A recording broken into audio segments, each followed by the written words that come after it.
Hello everyone, good morning, welcome back to my new vlog. તમારા નવા વ્લોગમાં આપ બધાનું સ્વાગત છે. અને આજે સોમવાર થઈ ગયો છે અને મોર્નિંગ થઈ ગઈ છે અને આજે જઈ રહ્યો છું કોલેજ, કારણ કે આજે આપણે પ્રેઝન્ટેશન છે. એટલે આજે આપણે બોલીશું ને માણસો સાંભળશે. અને પહેલી વખત એવું છે કે ભાઈ ઇન્ટરનેશનલ પબ્લિક આવશે, કારણ કે મલ્ટીકલ્ચર માણસો હશે આપણી સામે અને આપણે પ્રેઝન્ટેશન આપવાનું.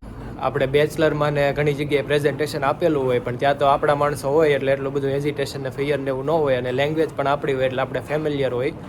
એટલે આજે જોઈએ કેમ થાય છે, પણ આપણી પ્રિપેરેશન થઈ ગઈ છે ને એટલો કોન્ફિડન્સ છે કે પ્રેઝન્ટેશન તો સારું જ જશે. તો ચાલો જઈએ કોલેજે અને પ્રેઝન્ટેશન આપીએ. અને પ્લસ આજે જે મારો એટાયર છે એ ફોર્મલ વિયર છે, કારણ કે જ્યારે પણ પ્રેઝન્ટેશન કે એવું કંઈ આપણે એકેડેમિક વર્ક કે ગમે એ ઓર્ગેનાઇઝેશન વર્ક હોય ત્યારે ઓલવેઝ એટાયર મેટર કરતો હોય. એટલે આપણે આજે ફોર્મલ કપડાં પહેર્યા છે. અને સ્ટુડન્ટ પણ એવું જ હોય કે જ્યારે પ્રેઝન્ટેશન કે એવું કાંઈ પ્રોજેક્ટ વર્ક કે એવું કાંઈ સબમિશન જેવું હોય ત્યારે ફોર્મલ કપડાં પહેરતા હોય. તો આજે આપણે ફોર્મલ એટાયર લીધો છે.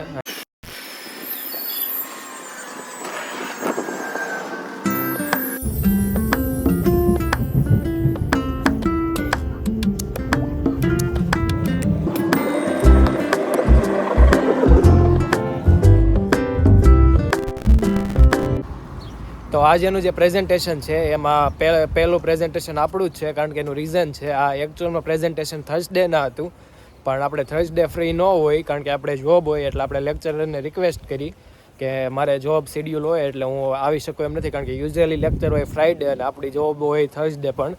તો આપણે રિક્વેસ્ટ કરીને માની ગયા, એટલે એણે એવું કીધું કે ભાઈ મંડે ચાલો તમારું લઈ લેશું.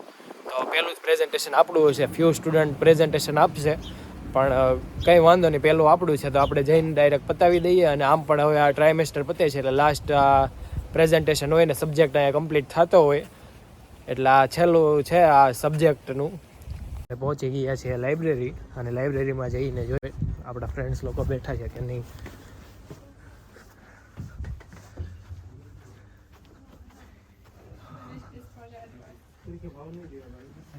તો અહીંયા બધા બેઠા છે.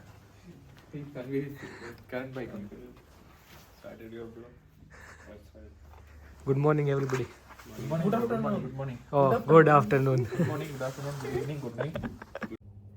તો ભાઈ ફાઇનલી કોલેજે પહોંચી ગયા છીએ અને અત્યારે બેઠા છીએ આપણે લાઇબ્રેરી રૂમમાં. અને આપણને પ્રાઇવેટ રૂમ પણ આપે છે લાઇબ્રેરીમાં કે પ્રિપેરેશન કરવા માટે, કે જેથી કોઈ લોકોને ડિસ્ટર્બ ન થાય. એટલે પ્રાઇવેટ રૂમ આપણે અલોકેટ થઈ ગયો છે આપણને. આપણે બેસી ગયા છીએ અને હવે પ્રિપેરેશન કરીશું થોડી ઘણી અને પછી પ્રેઝન્ટેશન આપીશું.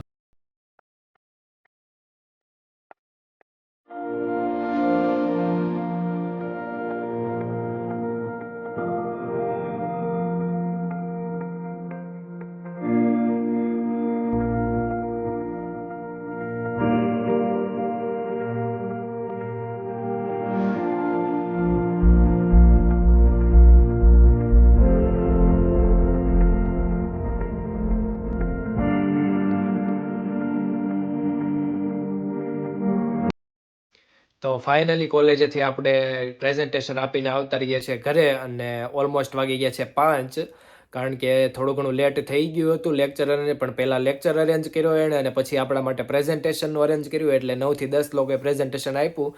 એમાં પહેલો વારો જ આપણો હતો, એટલે આપણે આપીને તરત નીકળી ગયા હતા. બાકીના લોકો આપતા હતા, 2-3 જણાનું આપણે સાંભળ્યું, પછી નીકળી ગયા હતા. અને ઓલમોસ્ટ સ્ટુડન્ટ પણ ઝાઝા હતા નહીં, કારણ કે લેક્ચર પહેલાં લીધો તો લેક્ચરરે, એટલે પાછળ જે લોકોને પ્રેઝન્ટેશન હતું એ લોકો જ હતા. અને અહીંયા એ રીતના સિસ્ટમ હોય કે ઓનલાઈન તમારું રેકોર્ડ થતું હોય અને ઓવરઓલ એના ઉપર જ તમારું માર્કિંગ હોય કોર્સનું, કે તમારું રિઝલ્ટ બનતું હોય આખા કોર્સનું લાસ્ટમાં.